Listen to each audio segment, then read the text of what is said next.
Arm locks from the guard. Arm locks are one of my favorite techniques. I think they show a lot of skill and precision in effecting that lock. So what's most important is that you're able to elevate your hips to get into the position. It's not just throwing your legs up.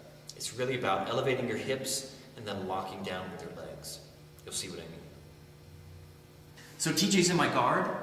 I grab one sleeve, put my foot on the hip on that same side. My right arm is going to dive underneath this hamstring. Using my right hand, I can now help pull myself to a stronger angle. Lock down behind the armpit, other leg locks behind the head, and then I usually roll out to my elbow here before I lift and extend my hips.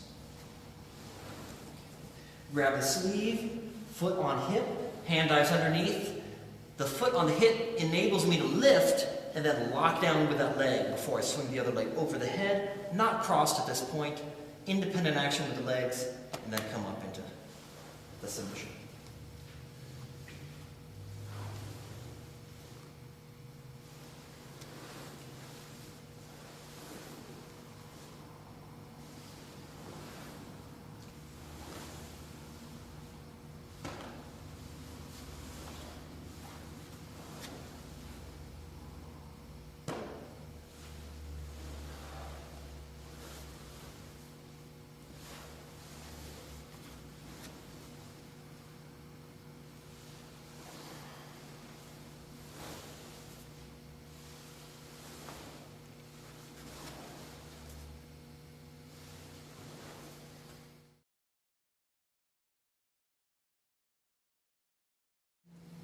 Kimura from the guard with a bent arm lock.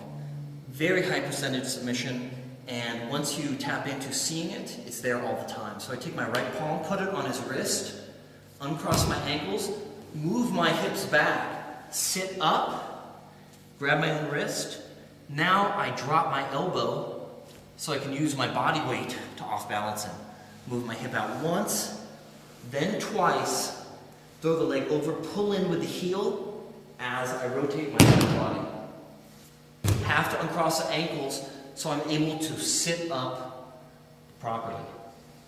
Grab my wrist, drop my elbow, 1, 2, pull in with the heel, and also pull that elbow into your chest so you move as one unit. You don't want to be using your arms here. It's all about one body.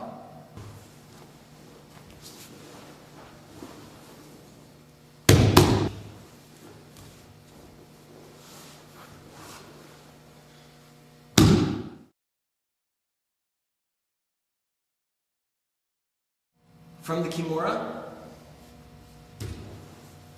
sit up, drop my elbow, move my hip out once, twice.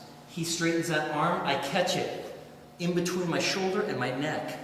I keep that pinch, move my hip out one more time. Foot goes on the hip, knee on the shoulder, then I reinforce my own elbow as I do a side crunch.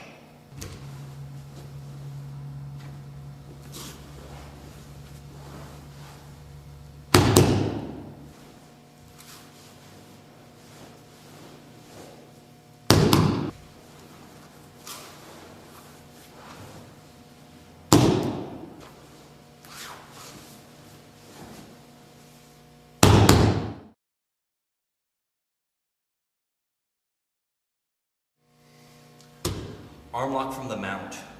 A very popular submission, excellent for self-defense purposes because very common for people to push up against you, trying to bench press you off all the time. It happens all the time.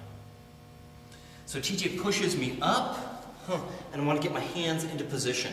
So if I want to take this arm, my thumb goes over into the armpit, my other arm goes underneath into the armpit. Now I can transfer my weight. So I transfer my weight into my hands, and I can jump on my feet. He pushes up, get my hand in position. Now I go a little bit farther once I understand how to transfer that weight into my hands. He pushes up, and then into the straight arm.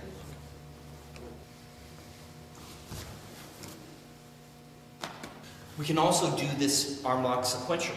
So when TJ pushes up, again, I transfer the weight to my hands, but I simply slide my knee up. Then I rotate my leg, flipping it over and making it tight. From here, I lean forward, keeping my weight forward, and then back into the arm lock. Get my hands into position. Slide that knee up, flip my leg over, put my hand on the other side of his body so that my head will counterbalance my hips, throw that leg over his face, and then come back into the arm lock.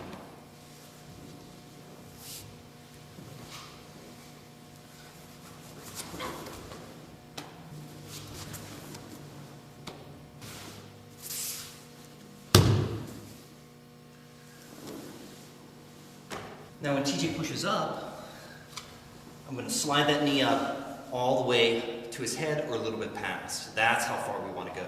Now I'm blocking him from bringing this arm back. I flip my leg. Now I can put all my weight onto his chest. I like to drop my hand here. Oh, we can take the arm lock on this side. But generally you rock back to the other side. Make sure you pull your heels in, knees together, reinforce that elbow, and get the tap.